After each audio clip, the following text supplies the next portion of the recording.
Geronimo by Shepherd. You're listening to Insanity Radio 103.2 FM. I am White Shadow, and I am joined in the studio today by a wonderful head cold, so please do make it feel welcome.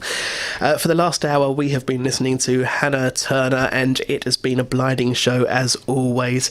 And I've got some interesting topic coming up because I've noticed there's been some more store closures happening throughout the country, and a few more announcements. So I've got an interesting list coming up for you shortly. But first, I suppose I'd better cover this topic very briefly. Today is Mother's Day, and I mean, Mother's Day is a holiday honouring motherhood that is observed in different forms throughout the world. And the American incarnation of Mother's Day was created by Anna Jarvis in 1908, and it became an official US holiday in 1914, just 6 years later. And Jarvis later denounced the holiday commercialisation and spent the latter part of her life trying to remove it from the calendar again. Celebrations of mothers and motherhood can be traced back to the ancient Greeks and Romans, who held festivals in honour of the mother goddess Rhea, but the clearest modern precedent for Mother's Day is the early Christian festival known as Mothering Sunday. It was a major tradition in the United Kingdom and parts of Europe, and this celebration fell on the fourth Sunday in Lent, and it was originally seen as a time when the faithful would return to their mother church, the main church in the vicinity of their home, for a very special kind of service. But over time, the Mothering Sunday tradition shifted away from religion, and children started presenting their mothers with flowers and other tokens of appreciation. But people started losing interest with the tradition before the merger with the American Mother's Day in the 1930s and 40s. And something else that I found quite interesting, the date of which it's celebrated varies very significantly around different parts of the world. Norway celebrate it on the second Sunday of February. The 8th of March is set for Afghanistan, Bosnia, Bulgaria, Kazakhstan, Macedonia, Romania, Russia, Vietnam, and many, many, many more. Of course, in Guernsey, Jersey, the Isle of Man, Ireland, the UK, and Nigeria, it's the fourth Sunday in Lent, or Mothering Sunday. And it won't be seen until the middle of May for Antigua, Australia, Austria, the Bahamas, Canada, Finland, Germany, Greece, and 89 other countries. And Mongolia will celebrate it on the 1st of June together with Children's Day. Argentina will be celebrating it on the third Sunday of October, and Indonesia on the 22nd of December. Now, there have been some amazing quotes from quite respectable people over the years, and Princess Diana once said, "Mother's arms are more comforting than anyone else's." Abraham Lincoln said, "All that I am or ever hope to be, I owe to my angel mother." And Stevie Wonder said, "If love is sweet as a flower, then my mother is that sweet flower of love." Aww.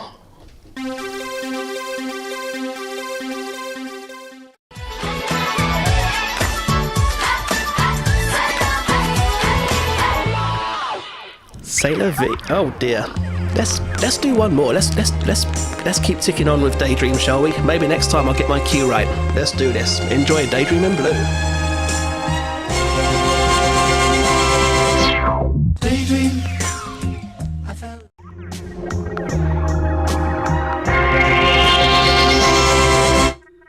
Daydream in Blue by iMonster. Before that, we were listening to Woomph There It Is by Clock and Sailor V by Bewitched. This time, I put my stop cue in the right place, so we should be good to go. I'm just triple checking there's definitely no more music in the background. Nope, we've got this. We're good to go. Okay, I talked about this a couple of months ago, but I'm bringing it back again because I've noticed an increase in boarded up businesses, charity shops, and generic fried chicken joints on the high street. And recently, a whole bunch of famous names have announced a wave of upcoming closures. I think New Look announced a load of store closures and job losses a couple of days ago. John Lewis's profits have plunged 77%. Toys R Us are closing down the majority of stores, and even Claire's Accessories is now filing for bankruptcy. Now, we know a lot of the reasons why this trend of closures is rolling out so much. I mean, there's a significant, what do they call it, a consumer spending decline in January for the first time in 5 years, according to Visa, and a perfect storm of slow wage slow wage growth, the record levels of personal debt, and a looming hike in interest rates means we're cutting back and spending less, especially on clothing and high street luxury items. Excuse me. I'm just going to finish dying here. So on top of the slump in consumer spending, high street businesses are having to contend with soaring overheads, including steep rent rises and excessive business rates. There's the issue that people are putting off venturing into the high streets because of rising parking and public transport costs, the increase on online shopping, food ordering and banking, which is hitting the high street businesses very, very, very hard. Now, we've all heard about the Toys R Us and Claire's Accessories, and you know, Claire's Accessories is getting out there more and more at the moment, but I've put together a list of other famous names that you might all know who are also facing major stores closures throughout the whole of this year. And I'm kicking things off with Marks and Spencer because it's one of the latest and most let's call it a prominent casualty. The retail giant is closing 6 stores in April, including Bournemouth and Swansea, and it's suggesting the closure of another 8, with the potential loss of hundreds of jobs following some real lacklustre Christmas sales. Hot on the heels of Marks and Spencer's is the fast fashion chain New Look, who have announced they're entering into a company voluntary arrangement, and they're planning to close 60 stores around the UK. This means that around 930 employees are going to be facing redundancy as the company grapples with intense online competition and the possible implications of Brexit too. A total of 12 branches of the superstar chef Jamie Oliver's chain of Italian-themed restaurants will close this year as part of a CVA to rescue the firm, which is struggling with rising Brexit-related costs. Now, I've got more to share, but I'm going to go to learn how to speak properly, I'm going to learn how to breathe properly, and I'm going to learn how to put a stop cue in the right place after I've played some more music, so stick around to Insanity Radio 103.2 FM. And don't go as insane as I am right now. Rock on.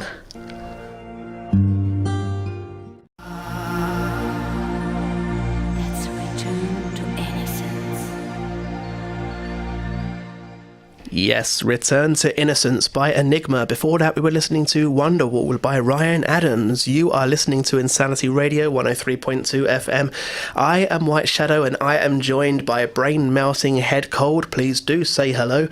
But, I mean, the show must go on. In the words of Queen, the show must go on. And as a noble knight, I shall ensure that it does so. Now, I've been talking about businesses in the UK that are shutting up their high street shops, and I'm going to jump straight back in there because even banks are shutting up shop at the moment, with many customers preferring to bank on their PCs and mobile phones, etc., etc. And following in the footsteps of HSBC, Barclays, Santander and more, NatWest recently announced a series of closures. The bank, which is part of the RBS group, is shutting 197 branches with the loss of hundreds and hundreds of jobs. And RBS itself is planning to shut 62 branches in Scotland, but following a public outcry, the bank has put the closure of 10 of these branches on hold until the end of the year, while an independent review considers whether they could be viable over the long term. H&M is also feeling it. As more and more shoppers start heading online, the Swedish fast fashion chain is shutting 170 stores worldwide, including an unspecified number in the UK, and the biggest number of H&M store closures in 2 decades. That's pretty crazy. Of course, the DIY chain Homebase is also closing 40 stores. That's a sixth of its branches across the country as a result of slumping sales and the fallouts from the kind of disastrous takeover in 2016 by Wesfarmers. Another Italian casual dining chain, Prezzo, recently confirmed the pending closure of 61 branches as part of a CVA to save the business. And travel agencies are especially prone to the high street slump, as well as fierce competition from the internet, because I mean, in December, Thomas Cook announced that it would be closing 50 shops, mostly because we simply prefer to book our holidays online nowadays. Debenhams is shutting down 2 of its department stores this year, Eltham in London and Farnborough, and is considering calling it a day on another 8 stores at the moment. This was caused by a dire festive trading period. And yeah, which triggered a major profit warning for them in January. And again, another Italian-style restaurant chain in dire straits is the Pizza and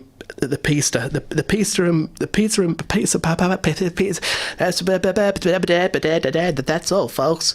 The pizza and pasta joint in Strada. Strada is shutting down 11 outlets nationally, blaming the closures on rising costs and disappointing trading figures. We have November, Lloyds Banking Group confirmed it would be closing 6 Halifax branches, 11 Bank of Scotland branches, and 32 branches of Lloyds Bank. A spokesperson for the group explained that customers are increasingly doing their banking online and shunning the high street branches. And of course, the trendy American health food chain Whole Foods, owned by Amazon, has recently closed 2 of its 9 stores in the UK, its Cheltenham branch and a store in Giffnock, which, as far as I'm aware, is the company's only outlet in Scotland.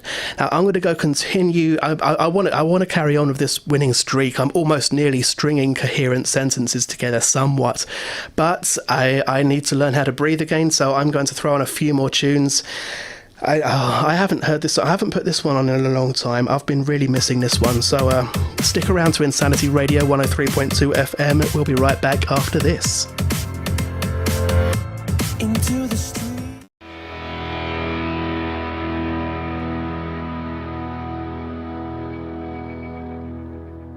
Dare You to Move by Switchfoot. Before that, we were listening to Save the World by Swedish House Mafia. Earlier in the show, I was talking about a number of stores that are closing down and announcing closures throughout the rest of this year, and I'm going to jump straight back into the list. I've got 3 more major ones right now. The posh burger chain Byron has agreed to close up to 20 of its outlets. The same case as Jamie's Italian, Prezzo and other floundering businesses. The closures are part of a CVA to rescue the chain, which has seen profits fall away as a result of soaring costs and fewer diners. The N Brown Group has closed 5 of its 15 joint Giacomo and Simply B stores, which cater to the plus-size market. Again, the move to online shopping combined with rising overheads have prompted these closures, and Lloyd's Pharmacy is closing 190 of its stores nationwide. The government cuts in pharmacy funding and surging business rates are fueling the closures as the company downsizes to try to survive. And although there's a sort of a extra list here, although nothing concrete has been confirmed yet, I've found a number of high street names that are reportedly considering closures, which include the House of Fraser, Dixon's Carphone, Carluccio's, and the sandwich chain Eat. Now, what's interesting me more than anything, though, at this point is that stores like the bakery chain Greggs are reporting record profits and expanding aggressively throughout the country, while shops like JD Sports are booming on the back of the current athleisure trend. So, I mean, I guess there is still space for some kind of stores, some kind of genre on the high street, but apparently Cloves and banks are not in that list right now. Certainly not effectively, anyway. So, I mean, I'm going to start leaving it here. I'm going to start drawing this show to a close because my brain is still melted. It's been an interesting show. This has definitely been an experience, I'll tell you that. But I mean, stick around. In a few weeks from now, in a couple of weeks from now, the 24-hour radio marathons are starting here at Insanity Radio. If you want to find out more more about it, find Insanity Radio's Facebook page by searching Insanity Radio 103.2 FM. Find us on Twitter, follow us there at Insanity Radio. Don't forget you can tweet in. If you want to find out more, you can tweet, you can email studio@insanityradio.com, and somebody will know something. If you've got any questions, if you want to get involved, just keep your eyes open, because it's going to be big, it's going to be awesome. We've got the Student Radio Association chart show coming up straight after this, so stick around and enjoy. Just enjoy the rest of your Sunday. I'm going to sign off. I will see you next week. Hopefully I will leave any head colds behind. Ladies and gentlemen, boys and girls, people of all ages, let's get ready to rumble. Let's get ready